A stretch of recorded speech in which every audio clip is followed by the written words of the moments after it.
ating service ay hindi kompleto kung walang pagbibigay, kasi ang pagbibigay ay isang gawain para sa Panginoon.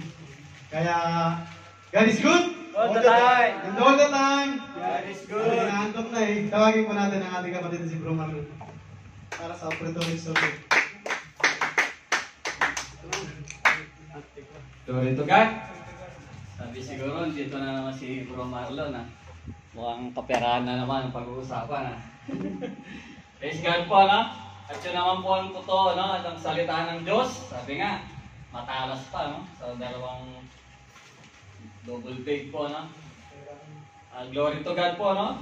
Dalawa po kasing schedule ko ngayon, eh. Itong February po, no? Kaya sabi ko, Lord, ano ba? Tuturo ko na naman dito sa mga kapatid. Lord, kapag gano'n, no?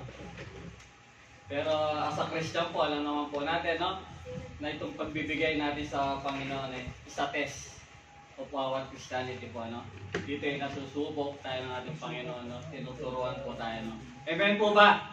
Amen. God is good? All the time. All the time? God is good. Amen. Siguro po, ang lahat naman eh, sumahod na. Yung mga iba po, wala pa po na yung mga ibang kapatiran natin. Sana no? all.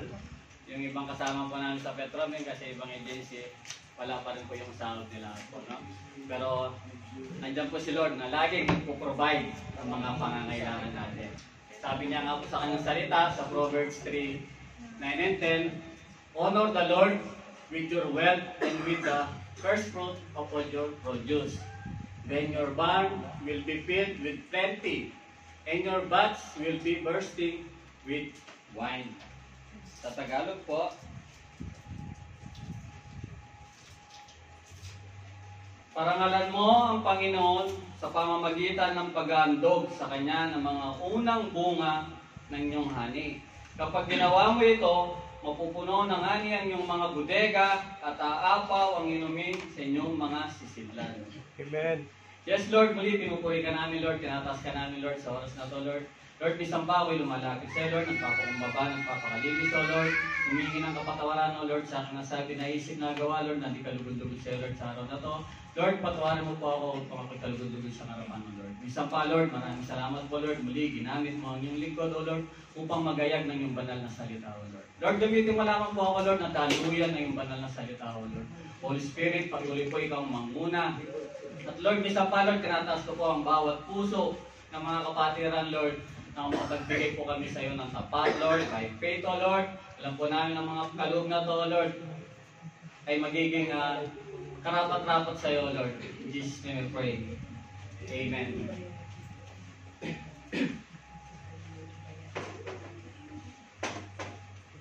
So yan po, no? Sabi po sa kanyang salita, parangalan mo ang Panginoon sa pamamagitan ng pag-aandog po, no?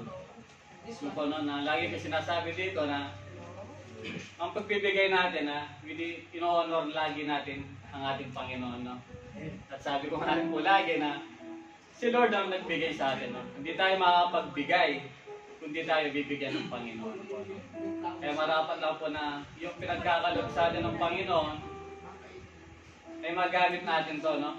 Kumbaga, yung mga pamana niya sa atin, magamit natin para sa kalwatian ng Panginoon po, no? Kung tutusin po, hindi naman talaga kailangan, no, ng Panginoon ang ating pera. Mayaman ang ating Panginoon, no? Kumbaga sinusubok tayo ng Panginoon kung paano ba natin gamitin sa tama, no? Yung pagiging generous natin, no?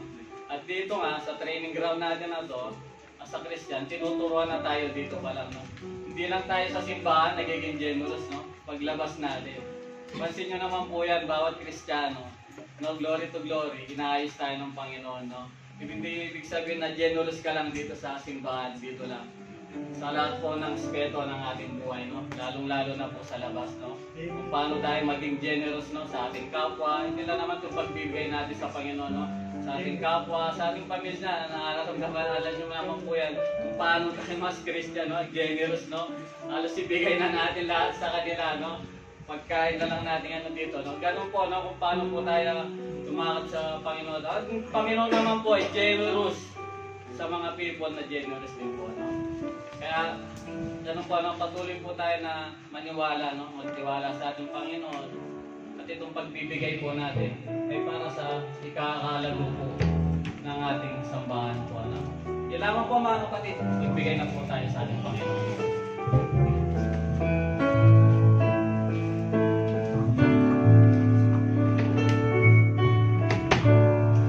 Salamat sa iyo,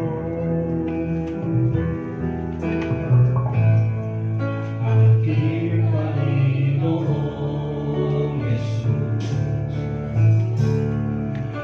Ako'y inibig mo, ang aking lubos. Thank you, Lord.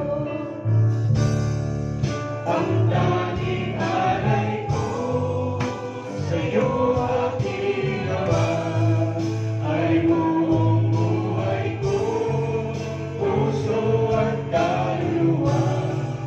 Imamayala na maipagkaloob, mamahalihiyas, niling kong sinubong ang tanging dalangin.